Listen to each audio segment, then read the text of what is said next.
Hey guys, welcome to this week's podcast episode. I've got a really fantastic duo of guests today, Tonya Eberhart and Michael Carr of BrandFace.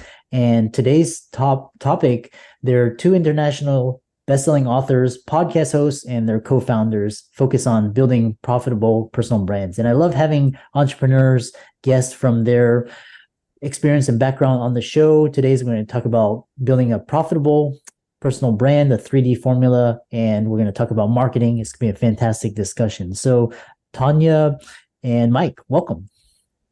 Thank you so much, Thank Christopher. you, sir. Thank you for having us on. Yeah, and I know you guys are calling from the East Coast, and so tell people about your story, your journey, and we'll get right into it. Okay, you got it. So my journey actually started a long time ago selling vacuum cleaners door to door to pay my way through college. So I did that for about 3 years. And that's really where I learned a lot of the principles of personal branding. You know, you really had to kind of have this story ready when you walk up to somebody's house because nobody likes a door slammed in their face. It happened to me many times. But I did figure out kind of how to present myself a little differently, and the doors started to open. And then I went from there. I was discovered while doing that and actually invited to apply for a job in radio industry. And when I got to the radio industry, I was dealing with more commas and zeros, people that were spending $10,000 to $100,000 a month in advertising. And those doors started slamming in my face. I was young. And I was new to the industry. And so I realized very quickly that if I wanted to change people's perception of me, I needed to change the way I presented myself. So one of the things I did was I became the first, one of the first radio sales reps in the country to have my own website. I started speaking to people differently, really focusing on helping them tell their story, right? So doors started flying open and I thought, wow, this is working. And if it works for me, it's bound to work for my clients. So the next 18 years in the media industry, I worked with a lot of business owners and entrepreneurs to help them tell their story, develop their presence, both online and in the traditional media world. And that led to founding BrandFace, which is my passion in all of that was really the personal branding stuff. How do you tell your story in a very compelling and authentic way to present your business to be unique? And so around 2012-13, I began to write the first book in the BrandFace series. And that's when I decided, hey, this is going to be a business. And it's also when I met this gentleman next to me, and I'll let him pick up there. Yeah. I'm a serial entrepreneur. I worked 6 months out of high school for another company, building conveyor belts and engineering those. And then I've been on my own ever since. My main training is as an auctioneer, automobiles and real estate. My mentor told me to get my real estate license. I might make a little extra money. And I did that and bought my own investments, real estate investments through those years. I was a contract auctioneer in the Southeast. But when the mortgage debacle hit, pre the hit 6 and 7, I was able to partner with a company out of Irvine, California, and we went after the Bear Stearns residential portfolio when they buckled. And we ended up auctioning off about 3/4 of that portfolio, which ended up being about 175,000 residential units over 7 years. I was responsible for brokering and auctioning over 100,000 of those units. And then I came back to my hometown, north of Atlanta, opened up a real estate firm. And the partner I opened it up with said, we need some help on marketing. And she said, my niece is a genius at that. And she introduced me to her. And so I didn't know it. I thought she sold me marketing. She sold me branding. I never even heard of it before and even understood what it was, especially personal branding. And it changed our business. Like it literally rewrote the script. And all of a sudden we were able, that complaint, hey, what, my marketing doesn't work. I have no ROI on my marketing. I'm spending all this money and nobody's calling. Branding fixed that for me. And we've been doubling our income ever since. We're in the real estate business, arm's length transactions. So even in a year where we have seen interest rates double and go up like that, we have our numbers year over year are a minimum of 25% gain every year, have been since our inception, including this year, all using the personal branding principles that we teach to coaches, authors, speakers, doctors, veterinarians, podcasters. Everybody that that is a forward-facing sales business needs personal branding, and we're the only comprehensive brand building service on the planet.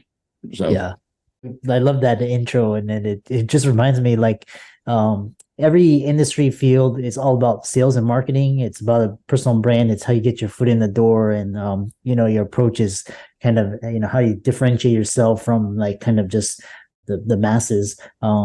So one thing is talking about, especially for doctors, is they're still kind of behind the curve on personal branding, and they haven't really needed to rely on personal branding. But especially after COVID, talk about the importance of personal brand, why you need it, how it's going to make you stay relevant, all of that. Yeah. And I think too, Christopher, to your point, after the pandemic, we saw a massive shift, and people that were not involved in online, presenting themselves in an online manner, they're now having to address that issue. And so people that were able to kind of operate behind a veil no longer are able to do that. So the importance of personal branding is really it's the foundation of any business. People will say to me, well, what's more important, the business brand or the personal brand, and which should I brand? And I say, okay, which came first, you or your business? And when they say, oh, well, I did, I say, well, your business is just an extension of you. It's an extension of your work ethic, of your values, of your mission, of your goals. And so the story begins with you. And that's really what makes it so important, and on the back of all of our books, it says people don't do business with a logo, they do business with a person. And so that's where personal branding becomes so important, because it adds the human element to any business. And how about you, Mike? What are your thoughts on that? Well, I definitely think I agree with you, especially coming from that industry, that doctors a lot of them could be behind the curve on this because it wasn't a necessary thing. And now it has become that, even more so since COVID.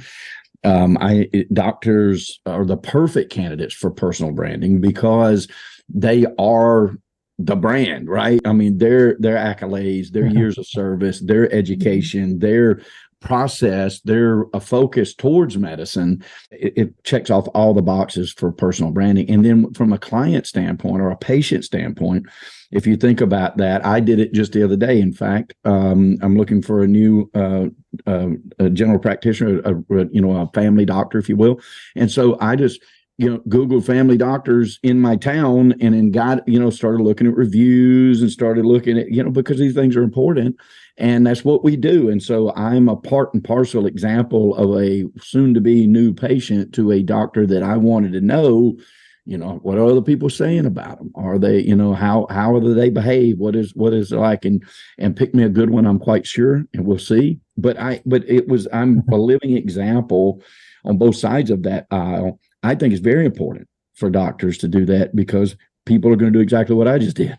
They're going to Google you, look you up, figure out if they want to do business with you. And, telling that story of why you got into medicine, like why you want to care for it, what is the why, and why is it important to you, the patient, I think is astronomically important for the growth of any practice, especially if you want to grow into, multiple locations and pass that culture into multiple locations. Yeah. It's amazing because if you look at it, it's kind of like you advertise on TV, radio, on billboards. And now then when the internet came and you had websites and, Google, allowed you to search. And then, now you have social media, and, people like my niece and nephew, they actually look for stores on Instagram and TikTok, and they look for these clips and reels for kind of like short advert. And like these days and age, information is everywhere. So it's kind of like, you can Google any business. If you're not on Google, if you can't be found on Google, it's like almost like you don't exist. So, exactly. That's well put. Yeah. Very It's true. so true. Very true. And if I might add, Christopher, there's this strange phenomenon happening in the medical world that I see. We've been unfortunate enough to have several family members in the hospital, very serious situations over the past year. And I've noticed a lot of signs going up in hospitals and doctors' offices. Please refrain from profanity, do not cause a scene, anger, these things will be kind of kicked out. And I think that after the pandemic, a lot of people are anxious. There was a time when you couldn't get to your family members in a hospital. Now that's changed, for the most part, at least on most days. But it's created a lot of anxiety. It's also created a big issue for the medical industry. There are not enough people to work those positions. There aren't enough physicians, there aren't enough nurses, there aren't enough staff. And it creates such an unfortunate situation for physicians who are trying to do their best every day and show up and do what they were born to do and save lives, right? And I think that has to be said right now, that there's just a lot of chaos in the medical world right now, that a lot of goodwill and the right presenting yourself in the right way can change all of that. Mm-hmm. Yeah. I love that. So kind of moving on is you have this 3D formula and kind of talk about that, and also kind of what people get wrong from their personal brands. You talk about critical elements missing, and 90% of experts get personal branding all wrong. Kind of talk about that. Yeah, absolutely. Okay, I'll start that one. So our 3D process is a super simple process. When we first started personal branding, focused solely on personal branding about 11 years ago, one of the first things I noticed is everybody's talking about personal branding, but nobody can tell you how to build a personal brand step by step. And so we thought, let's create the formula, and we did. So on our end, we look at 77 different criteria when we build a personal brand. On the client's end, it's a super simple 3-step process: define, develop, display. So, and that also answers the question of, 90% of people are missing these critical things with their brand. In the first phase of it, it's called define. And in the define phase, we look at ideal customers, your point of differentiation, how to position you in the space. But all that starts with answering these 5 critical questions. And this is what's missing from a lot of personal brands. The 5 questions are: number 1, exactly who do you serve?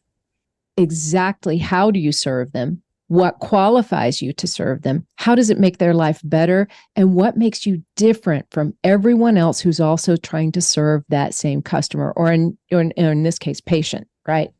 And so that's what we do in the define phase. We kind of just start there. Who are you serving, and how and why, and all of those things. And so once we define that, then we move into that second phase of the 3D process. Yeah. And that's development, Chris. We develop after that, right? So that's when you get into colors, you get into images, background images, the correct photos, the messaging, which is so utterly important. Yeah. And the messaging is what's really a key component. And we've perfected a process to do that, because I think the most important part of those questions that are missing so many times in people's profile or in their advertising or in, their websites and things like that is how's it going to make their life better, their client's life better, their patient's life better? And that needs to be answered correctly. And then the pictures need to match, right? We know pictures are worth 1,000 words. They got to be the right 1,000 words. And then we move into the third part, which is the display portion, which is, you would think this would be intuitive, but it's really not. Putting that everywhere is so utterly important. And we deal with so many people, because entrepreneurs, as you know, are very multifaceted human beings. And so many times they have a podcast, they have a book, they have a practice, they're investing in other practices, they're working on patents for, medical instruments, things like they're very entrepreneurial in 1,000 different ways. And they're like, okay, how do I tie this together? Oh, I want this brand, what brand for this website? I want this brand. No. You are the brand, and your genius has as flowed into these other areas, and they all need to tie back to you. And so we really work hard with the clients on a display of that and showing them the language that comes with that, because they all feed back to you. Yeah. I love that. And then kind of, I'm really curious about new terminologies, and you talk about this brand litmus test and how it can help entrepreneurs and professionals in refining their personal brand. Elaborate on that. In refining. Okay. So, to me, refinement just means making sure that every element of the brand is considered. So, let's just say you walk into a restaurant, and if you're in a restaurant, you want to see the menu that is branded. You want to see clever things on the menu that flow into the story of the brand. You want to see the story of how that restaurant got started. You want to see consistent colors. You want to see a consistent decor theme. You want to see consistent uniforms that the people wear throughout the restaurant, and the ways that they address each other, and the way they take your order, and all of those things pulled together. That's what I think of when I think of refinement, is don't miss anything. Don't let anything fall through the cracks. And every time you consider some layer or some part of your business, just make sure that it carries the brand with it. Yeah. And how about you, Mike? What are your thoughts on that? I think that's it. It's the detail, the attention to the detail on the personal side of the branding is what is so incredibly important. I'll give you an example. All right, using big corporate brands. Okay, we're in a real estate business, and we've got a Christmas party coming up at the end of the week, and so one of our staff members is running around getting gift cards and things like that. To be a part of the party. Right, goes to Chick-fil-A, orders X amount of gift certificates, right? And has these bags, orders these bags and the things that'll go in it. Manager say, here, let me put all of these gift cards in a bag for you, right? So not only did they supply the bags and the gifts that goes in it, and then the gift cards, he places each one of them in the bags, right? Same staff person goes to Starbucks, right? Orders the same amount of bags and the same amount of gift cards, and they just hand it to her. No, thank you. No, we appreciate it. No, come back tomorrow. No, it's great to see you. You see what I'm saying?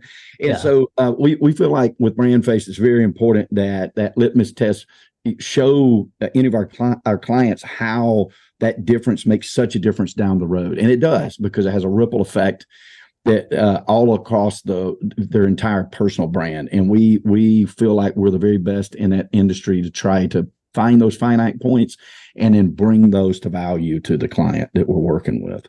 Yeah. Because they obviously have so much more to think about, right? and I think the process too that and I learned this from Tonya. I mean, I was a first client in the real estate business. She had hundreds of other clients, but I was the first real estate broker that she worked with. And when I decided that she was the right person for the job, I said, tell me what to do. And I quit thinking about it. And I did what she told me to do. And I think that that's really important about trusting who you're working with. And then showing our clients how to do that same thing for their patients, our clients, because like in your profession, right? And like with doctors and stuff like that, they're busy. They don't have time. They if you talk to them about building a personal brand, they're going to be like, when, right? We've tried to take the heavy lifting off of that. We need about an hour a week out of somebody's life to build an entire brand over the course of several weeks. And we can do that with very little heavy lifting on their part, because that is uber important to very busy entrepreneurs. Yeah. I love that. We kind of have a couple of minutes left. And then one thing was, what I loved is you guys differentiated your brand and you align your brand with business goals. So in a world flooded with just so many people, how can people differentiate, effectively stand out, and basically align personal brand with business goals and just create sales and repeatable revenue? Well, I think your personal brand serves as the guardrails for your business direction. Plain and simple. So if you say, this is who I serve, how I serve them, my story and why I do those things, then that serves as the template or the guardrails for the business and keeps you from going off-roading in different things. It'll keep you on task with what you're trying to accomplish. And I know I'm going off the beaten path here just for a moment, but I felt like in terms of physicians, one of the main things they're concerned about is reputation management. And I want to speak for just a moment about how personal branding really affects reputation management. Yeah. You teach people how to treat you, right? And so the brand does that too. The brand teaches people how to treat you. So your brand's number one job is to precede you. If when I walk into a physician's office, if I know what that physician is known for, how and why they started that practice, and how they really change people's lives, then I'm already predetermined of a mindset when I walk in there. And that takes care of so many unanswered questions that when I leave there, I'm much more likely to give a good review because my mind is preset, if you will. Yeah. That's the brand's job. And I think that's really very important rather than risking the client forming their own opinions. Your brand tells them what to think about you. Right. And so I thought I'd leave with that note there, Chris, because it's a little off the question that you asked, but it's so important for your clientele. Yeah. I love that. And kind of, Mike, talk about like some of the long-term branding strategies and kind of end it out on a positive note. How can people contact you, follow your work, reach out to you, etc.? Yeah, I'll just add in. I'll let Tonya be the banner for us. Once you build your personal brand, it's about building an ecosystem from there, and that ecosystem of where those leads come from and how people find you. Like you said earlier, to repeat your words, information is everywhere, and we need to be everywhere. And in that everywhere needs to tell the same story. And once you dial that brand in, starting there, any marketing that you do is going to lead back to that personal brand. And it's always going to be that consistent message that's very important to the patients, to clients, whoever you're trying to serve. Yeah. I love that. And you can contact us. There's a couple of different things that you can do. BrandFaceStar.com is our website. And that's also the handle for all of our social media platforms, BrandFace Star, STAR. Yeah. And then if you want to download our ultimate guide to a freedom-based brand, get a little more information on those 3Ds, it is brandfaceguide.com. And what a fantastic duo. And I really enjoy this conversation, talking about branding. And for all the listeners out there, Tonya and Mike's resources will be in the links. They're omnipresent: Facebook, Instagram, YouTube, Twitter. Give them a like, follow. And with that, thanks so much for coming onto the podcast. Chris, thank you so much for having us.